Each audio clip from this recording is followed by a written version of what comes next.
Praise the Lord. सबको जय मसीह की। कैसे हैं आप लोग? अच्छे हैं? परमेश्वर ने आज का दिन दिए, परमेश्वर को बहुत बहुत धन्यवाद देते हैं। संडे को जब भवन में जाते हैं तो परमेश्वर की स्तुति प्रशंसा करते हैं। उससे पहले प्रार्थना करेंगे। महान अनुग्रहकारी पिता परमेश्वर दयालु हे सर्वशक्तिमान, वचन पढ़ते हैं, आप सिखाएं समझाएं, आप गहरी बातें भेद की बातें बताएं और आपकी महिमा हमारे जीवन से और प्रत्येक जीवन से होने पाए। उद्धार करता यीशु मसीह के नाम से मांगते हैं, आमीन। वचन पढ़ेंगे भजन संहिता 13 अध्याय उसका 1 पद से 6 पद तक। हे परमेश्वर, कब तक? क्या तू सर्वदा मुझे भूला रहेगा? तू कब तक अपने मुख खड़ा मुझसे छिपाए रहेगा? मैं कब तक अपने मन ही मन में युक्तियाँ करता रहूं और दिन भर अपने हृदय में दुखित रहा करूं?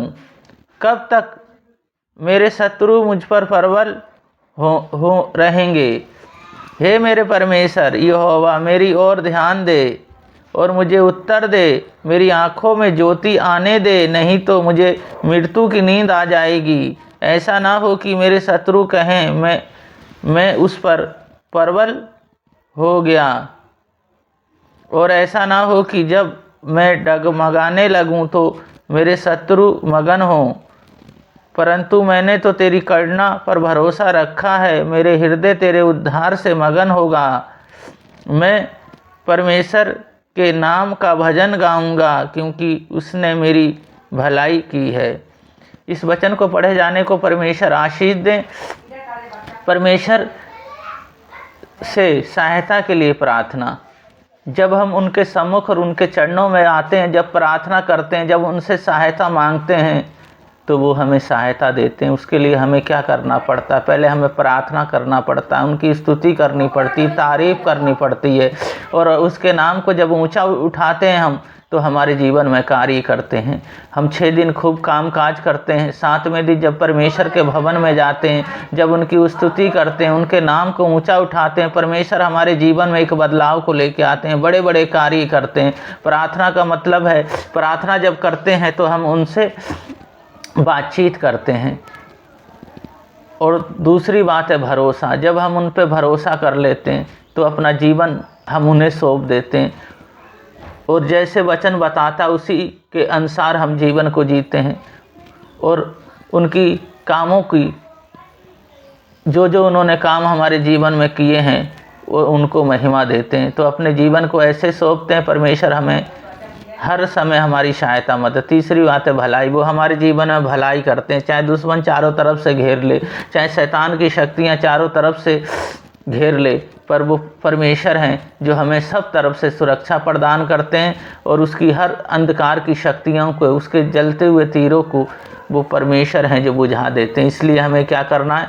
हमें उनके साथ लेलीन रहना है, हमेशा हमेशा अपने जीवन को उन्हें सौंप देना और स्तुति करते रहना है, और अपने मुख से उनकी महिमा हमें करनी है। तो वो परमेश्वर हैं जो हमें दिन प्रतिदिन एक नया हमें करते जाते हैं और नया दिन दिखाते हैं। उन परमेश्वर को हम बहुत बहुत धन्यवाद देते हैं। तो इसी तरह परमेश्वर की तारीफ और महिमा करते रहें, उनकी प्रशंसा करते रहें। पहली बात है प्रार्थना, दूसरी बात है भरोसा, और तीसरी बात है भलाई। वो भलाई करने वाले परमेश्वर। तो जब हम किसके पास जाएं, किसी मनुष्य के पास जाएंगे सहायता मांगने के लिए, तो हम निराश हो सकते हैं, पर परमेश्वर के पास जाते हैं तो हमें निराशा नहीं, उनसे हमें एक आशा मिलती है। तो इसी तरह अपने जीवन को परमेश्वर को सौंप दें और उनकी भलाइयों को याद कर करके उनकी स्तुति करें और प्रार्थना करें, और जब उनके भवन में जाते हैं तो एक नया बनते जाते हैं और उनकी सामर्थ्य से हम भरते जाते हैं। प्रार्थना करेंगे। महान अनुग्रहकारी पिता परमेश्वर, इन बहन भाइयों को आपके हाथों में सौंपते हैं प्रभु जी, आपके लहू में ढकते हैं प्रभु जी। जहाँ पे भी हैं मेरे यीशु मसीह, आप सहायता मदद करें। जब मेरे यीशु मसीह आपकी महिमा और तारीफ और प्रशंसा करते हैं तो प्रभु जी होने दे कार्य। प्रभु जी आप प्रभु जी इनके जीवन में भलाई करें। प्रभु जी जो कमाते हैं वो पैसा रुकने पाए। दिनचर्या पूरे घराने को मैं आपके हाथों में सौंपता हूँ प्रभु जी। जो बेटी बेटा है, मैरिज होना है, उनका मैरिज होने पाए, मेरे यीशु मसीह जो कमाते हैं वो पैसा जुड़ने पाए, उस पैसे पे आपकी आशीष होने पाए, एकता में परिवार रहने पाए, बिजनेस रोजगार सब बहुत अच्छे से चलने पाए। जिस भी फील्ड में आप पर पवित्र आत्मा आप अगुवाई करें, आप लेके चलें। पिता पुत्र और पवित्र आत्मा के नाम पे आशीषित करते हैं, उद्धारकर्ता यीशु मसीह के नाम से मांगते हैं, आमीन। तो संडे को जब हम भवन जाते हैं, परमेश्वर की स्तुति प्रशंसा करते हैं, उनकी तारीफ करते हैं, तो परमेश्वर की महिमा हमारे जीवन से बहुत होती है। परमेश्वर और हमें आगे बढ़ाते हैं। सबको जय मसीह की।